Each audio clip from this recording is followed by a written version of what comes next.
What's going on, everybody? Crazy Dog back with another video, and this will be my Browns-Ravens Week 4 preview as the Browns continue their meat grinder of an early season schedule as they head to Baltimore, Maryland to face off against the AFC North leading Baltimore Ravens.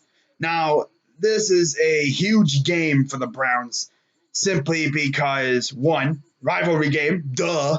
Two, we win this game, we essentially tie the Ravens for first place. And three, this gives us a whole lot of momentum heading into San Francisco on Monday Night Football next week. By the way, the 49ers will be coming off their bye week.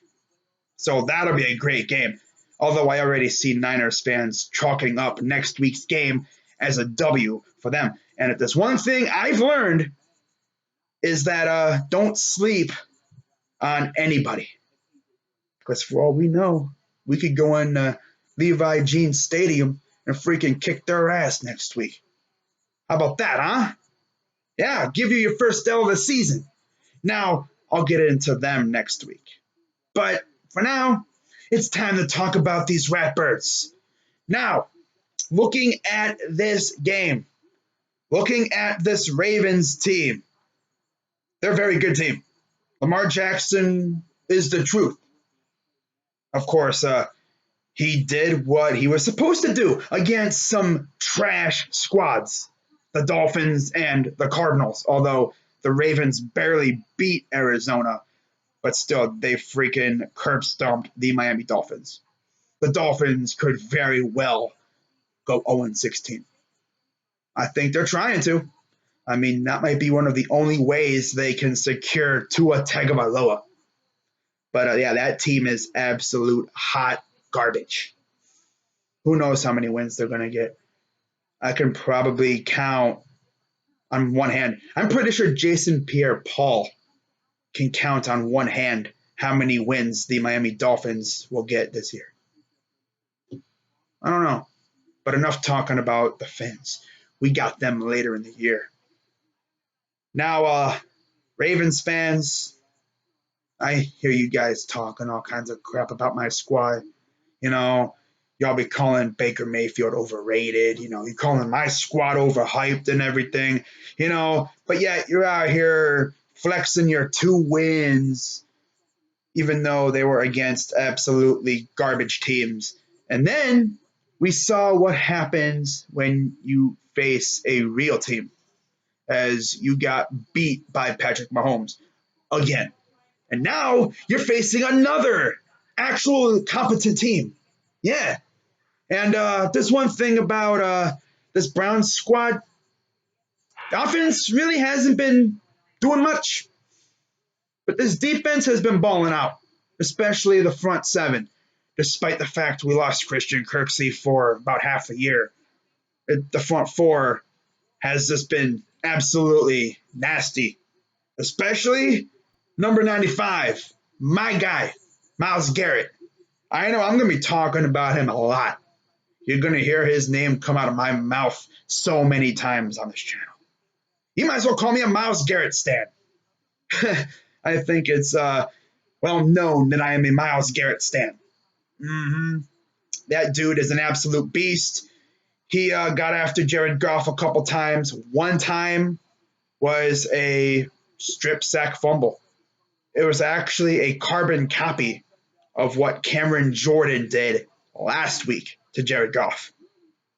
Except they technically did score on their strip sack. We didn't. No. The refs blew their play dead. Joe Schobert, I think, was tackled. Yeah. He was close, though. He was close. Yeah.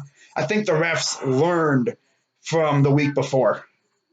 Otherwise, they probably would have blown the play dead right after Myles stripped the ball out of the hand of Goff. But there's one thing I learned about this Browns defense, man, is they get after it. And we got Lamar Jackson going up against us this week. It'll be a challenge. Hopefully, we can get some of our guys in the secondary back. Although Demarius Randall tweeted an interesting post on Twitter today. I'm sorry, was it on Twitter or was it on Instagram? Regardless, he posted on social media pretty much saying first day out. And it was a picture of him running out of the Browns tunnel. And of course, as you know, he was in the concussion protocol. And obviously, he did not play the last 2 weeks. So if he's back, that's huge for us. And then I also heard Greedy Williams is back to running. So he's getting closer. Denzel Ward, I don't know what's going on with him. And I honestly didn't even know Morgan Burnett was hurt. For real. But I did like what I saw from TJ Carey and Money Mitch. They performed admirably. I mean, TJ Carey got an interception. After I was slandering the dude almost the entire game, he got an interception. He shut me up big time. But I'm going to need to see more of that from my defense, especially in the secondary this week against a pretty formidable Ravens offense. I mean, they got Hollywood Brown. They got Willie Snead. They got a couple good playmakers, especially Mark Ingram. He low-key scares me, along with Gus the Bus Edwards. That dude rumbles like a freaking runaway freight train. He's very hard to tackle, and hopefully I think we'll be ready for it. Now, let's get into these 3 keys to victory, shall we? Key number 1, it's easy. Contain Lamar Jackson. If you can contain him, keep him in the pocket, prevent him from running around like a cockroach or a chicken with his head cut off, you make him beat you with his arm. Last week against the Chiefs, he was throwing prayers that were luckily caught by his team. They should have been intercepted each time, but somehow his guy came up with the ball. He does that against us. I'm pretty sure we'll be picking those things off. Number 2, be smart. The penalties was cut down again last week from 9 to 6. That's still too many in my book. I would prefer 0 penalties, but that's very much impossible in today's NFL. But I could tolerate a couple, 4, 5, 6 is kind of pushing it. 9, That's a little much. And 18, oh God, no. That's the reason why we lost to the Titans right there. We gave the Titans 2 football fields worth of penalty yards. That's it right there. We were put in situations that I do not want to see this offense in again.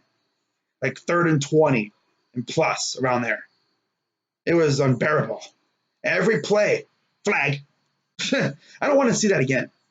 I remember during camp, Freddie Kitchens was saying, we don't practice penalties. Well, we are the most penalized team through the first 3 weeks of the season. So something better change, Freddie. All right? And speaking of changing, how about you work on your play calling? All right? It's a little questionable. I'm not going to call for your head. I'm not going to say you should give play calling to Todd. But there are Browns fans out there that are already doing it. And it's only going to grow the more this happens. All right? You can't be acting stupid out there, especially in these games. These are big games for us. We need these games. It's only going to get harder from here. All right? Now, of course, the second half of the schedule is very easy for us, but got to get there first. So, yeah, key number 3. This is a big one for us, man. I need my offensive line to not suck this week. All right. Now, they held their own pretty well against Aaron Donald. He still did get to Baker. Now, this also plays into Baker as well. Baker needs to get that ball out quick. And that also refers to Freddie Kitchens. Stop trying to just draw up home run plays.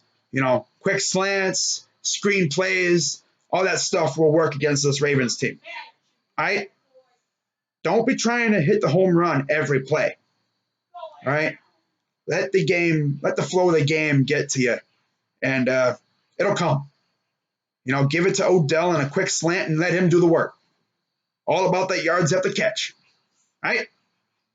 Now, my player to watch this week is going to be none other than the guy I stand, Myles Garrett, because he's going to be going up against, I believe, well, I guess it doesn't really matter because he'll be switching sides. You know, he'll be flip flopping a little bit. Ronnie Stanley and Orlando Brown. I'm pretty sure. So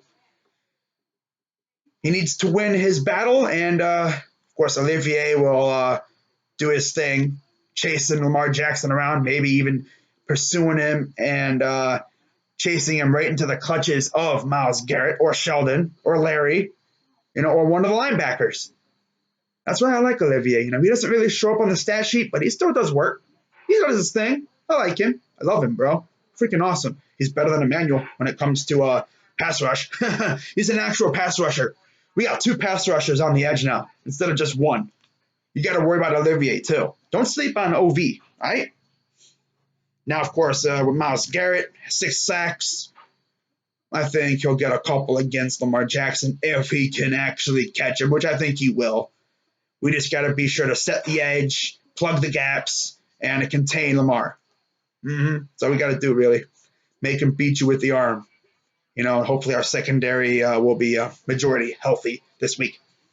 Now, my score prediction for this one, believe it or not, I got the Browns winning. Surprise, surprise. I got the Browns winning in a nail-biter by a final score of 27-21. Browns hit 2 field goals to pretty much give us a good distance of a lead, and then the defense steps up late to seal the game. So there you have it. That is my Browns-Ravens Week 4 preview. I'm Crazy Dog 99, and I will see you next week for Browns-Niners. Should be a good game. And until then, I'm out.